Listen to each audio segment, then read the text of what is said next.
ကဲချမ်းပြည်တော့ကော်ဖီပူလေးတောက်လိုက်ပါဘိုးလည်းတိတ်တော့ပါဘူးကြောက်ပါနဲ့တော့ကိုယ့်ကိုမိတ်ဆက်ရအောင်မယ်ကျွန်တော်နာမည်ပြည့်စုံပါဦး ကျမမူရခင်ဒီကလေငယ်ကလေးကအဲ့လိုပစ္စည်းလက်တာတို့မိုးချုံးတာတို့မိုးချိုးဖြစ်တာတို့ဆိုအရင်ကြောက်တာ ဒီမိုးရွာတဲ့အချိန်မှာလက်စည်းလက်တာမိုးကြိုးပြစ်တာတော့မိုးချင်းတာတော့သဘာဝပါပဲအဲ့လောက်ကြောက်စရာမလိုပါဘူးပြီးတော့အဲ့လိုမိုးချင်းတိုင်းလဲမိုးကြိုးပြစ်တာတော့မဟုတ်ပါဘူးတိမှာပေါ့ဒီပဲရောက်နေပြီလက်စည်းလက်တာနဲ့မိုးကြိုးပြစ်တာတော့အလင်းရဲ့အထင်ကအတန်ရဲ့အတင်ထက်ပိုမြန်လို့အလင်းရောက်ရင်မြင်ပြီးမှမိုးချင်းတာမိုးကြိုးပြစ်တာလीပြီးတော့မိုးကြိုးပြစ်တယ်ဆိုတာကလည်းအရန်မြင့်တဲ့နေရာတို့မလွင်သီးခေါက်မှာဆိုလို့ရှိရင်လည်းတစ်တပင်နဲ့ရှိတာလူတယောက်လည်းထီထီရမ်းနေတာလို့အဲ့လိုအခြေအနေမျိုးမှဖြစ်တာပါပြီးတော့မိုးချိန်တိုင်းလည်းမိုးကြိုးပြစ်တာမဟုတ်ပါဘူးပြီးတော့ခုနကအဲ့လိုအခြေအနေမျိုးကကြောက်စရာအခြေအနေမဟုတ်ပါဘူး ရှင်မိုးချိုးပြစ်ခံဘူးလို့ အာဘယ်ပါမလဲကျွန်တော်သာမိုးကြိုးပြစ်ခံဘူးဒီချိန်ဒီနေရာမှာပဲရှိပါတော့မလဲဘိုးသူရကိုပြောပြတာလေ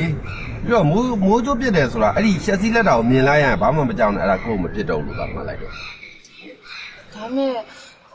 ဟိုကတော့လေအဲ့လိုအတန်ကြားတာနဲ့ကိုကြောက်တာမရဘူး ဟလားစိုက်ကိုနဲ့တူတယ်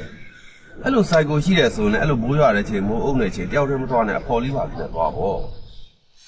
ဒီနေ့မှတင်တန်းစတတ်တာဆိုတော့တငယ်ချင်းမရသေးဘူးရှင် ဒီအဖော်ဆိုတာတကယ်ချင်းကိုဆိုလိုတာမဟုတ်ဘူးလေကြီးသားရှိကြီးသားခေါ်သွားအောင်အကူရတာပေါ့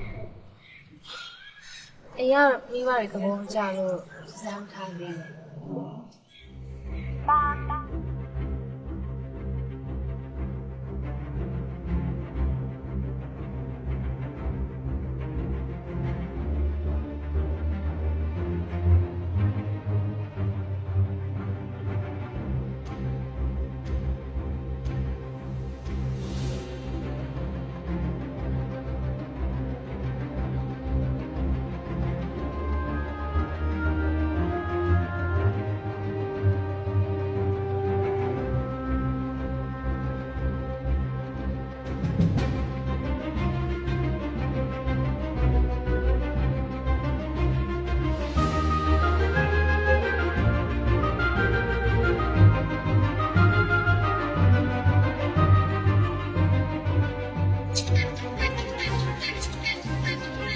ဒီနေ့ခင်ကိုထူးထူးခြားခြားပြောစရာရှိရနားလေးပိတ်ထား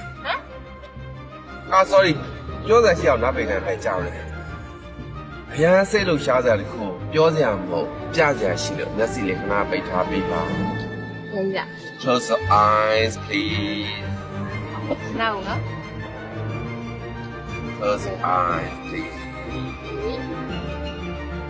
အားလုံးပါရ ကြည့်နိုင်ပါပြီ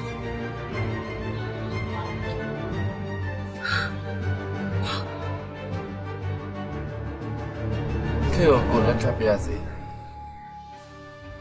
ကိုလက်ထပ်မယ်အား